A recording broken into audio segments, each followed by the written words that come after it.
Mais je pense que c'est aussi l'attente des gens, parce que voilà, quand on a son smartphone, bon ben oui, on a plein d'applications. C'est dommage d'en rajouter encore et encore à chaque fois qu'on veut rajouter une fonction dans sa maison, quoi. Ouais, tout à fait. Ouais. Alors, du coup, Olivier, est-ce que tu peux nous donner un exemple concret d'application dans la domotique, toi, par exemple? D'applications dans quel sens? Qu'est-ce que donc toi, tout à l'heure tu nous parlais de scénario. Voilà, donne-nous un exemple typique. Je sais pas. Alors, déjà, est-ce que ta maison est équipée en domotique? Et si tu peux nous donner un exemple typique de comment tu utilises la chose. Alors oui, bon, effectivement, j'ai une domotique à la maison et qui est vraiment basique et qui n'intègre pas tous les systèmes comme je parlais. Donc effectivement, moi je me retrouve avec plusieurs applications. Notamment pour la station météo, je suis obligé d'avoir une application, pour la lumière une autre, pour l'alarme une autre. Et du coup, l'exemple, c'est de faire des scénarios. Et vu qu'on intègre tout, c'est dire, je pars, j'ai l'alarme qui s'enclenche, j'ai les lumières qui s'éteignent, j'ai les volets qui se mettent à la position que je souhaite.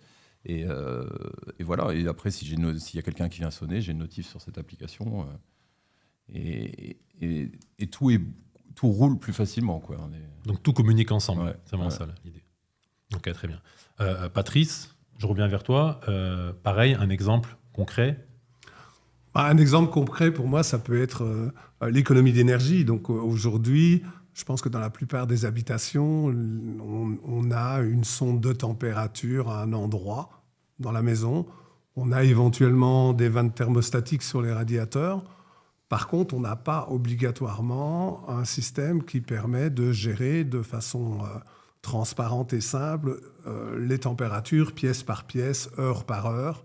La domotique, ça va permettre de justement mettre en place des systèmes qui permettent de gérer de façon optimisée l'énergie.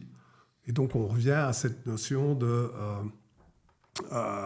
neutralité carbone, donc de voir comment on peut au mieux améliorer le fonctionnement d'une maison. Et je pense que vraiment quelque chose qui est un peu dommage aujourd'hui dans la communication et quand on passe du temps sur la domotique, c'est qu'on parle très peu en fait de l'impact énergétique. Et donc là, il y a des vraies solutions qui sont simples à mettre en place. Et donc je pense qu'il y a c'est quelque chose de très important aujourd'hui, parce que la domotique non seulement permet donc de gérer pièce par pièce, heure par heure, elle permet aussi de mesurer éventuellement les montées et descentes en température et optimiser en fait le fonctionnement de sa chaudière ou de sa pompe à chaleur ou de peu importe le système qui va générer l'énergie. Donc pour moi, c'est quelque chose qui est indispensable pour le futur. C'est vrai, parce que quand on parle d'économie d'énergie, à première vue, on pense d'abord par de l'isolation du bâtiment, par changer les fenêtres, mais la domotique, elle apporte aussi un plus. Oui, parce qu'au lieu de penser purement statiquement, c'est-à-dire un bâtiment, il est isolé au niveau de la toiture, il est isolé au niveau des façades, il a des châssis performants. Tout ça, c'est très bien, mais à nouveau, je reviens sur l'exemple de la voiture. Vous pouvez avoir une voiture qui, en théorie, consomme peu.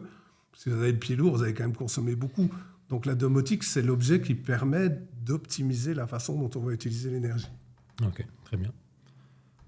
Donia, je reviens vers toi. Un exemple pour toi, la domotique, concrètement? Alors, malheureusement, ma maison n'est pas équipée de domotique. Donc, je rêve plutôt à ce que je pourrais faire avec. J'ai adopté un petit toutou, à l'occurrence Yuki. Et en fait, je me rends compte que comme on l'a laissé à la maison, là maintenant, avec mon copain qui est revenu justement en poste après le télétravail, que je me pose la question de est-ce qu'il va bien, est-ce qu'il fait des bêtises, Et en fait, je pense que ça serait vraiment parfait de pouvoir contrôler tout ça à distance et de jeter un œil et de, pourquoi pas, déclencher des actions par rapport à ça. Donc, il a besoin de sortir, je peux faire en sorte que j'ouvre une porte-fenêtre ou, bref, le faire sortir. Ou tout simplement... pourquoi pas avec des caméras lui parler et faire en sorte en fait de le faire sentir un peu mieux chez nous. Je sais, c'est pas un bébé, mais on prend soin des animaux aussi. Absolument, oui, tout à fait. Voilà. Et sinon, j'aurais bien l'histoire vraiment des scénarios qui me fascinent, parce qu'en fait c'est vraiment un déclenchement de plusieurs actions en même temps. Et voilà, mettre une playlist avec les petites lumières qui font une petite ambiance. Voilà, ça peut faire joli chez soi pour passer des bons moments. Absolument. Oui, très bien. Là, on est vraiment dans le mode de vie. Oui. Top. Alors, un point que je vais aborder également, c'est aujourd'hui, on parle beaucoup de la domotique, donc on amène l'intelligence dans les maisons, mais finalement, la maison, elle reste elle-même, elle reste un petit peu seule dans son quartier, dans son environnement. La domotique, c'est aussi un moyen, à terme, de connecter plusieurs logements privés entre eux. Donc aujourd'hui, ça s'appelle la Smart City. Il y a beaucoup de projets qui sont en cours de développement, en cours d'études en tout cas, dans lesquels on aimerait amener cette intelligence à la step supérieure, donc c'est-à-dire au niveau du quartier. L'idée, ça serait par exemple de faire communiquer les maisons entre elles. Aujourd'hui, la plupart des maisons neuves qui sont construites, elles disposent par exemple du photovoltaïque. On pourrait très bien imaginer que la maison A, donc les propriétaires partent en vacances.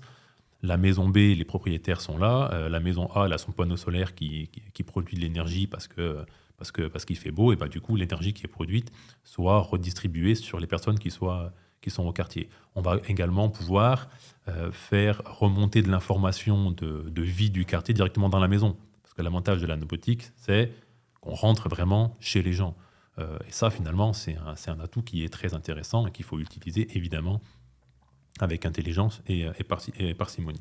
Oui, tous les services qu'il peut y avoir, par exemple, s'il y a une brocante ou quelque chose. Une brocante, absolument. Telle rue sera fermée. C'est ça, un ramassage des poubelles, je sais pas, des travaux dans une rue, peu importe, effectivement, tous les services qui vont impacter les occupants d'un quartier.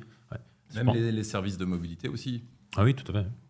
Ouais, absolument. Les voitures partagées, les vélos partagés. Oui, parce que dans ces quartiers-là qui sont modernes, effectivement, on arrive maintenant avec du vélo partagé, de la voiture, des services communs.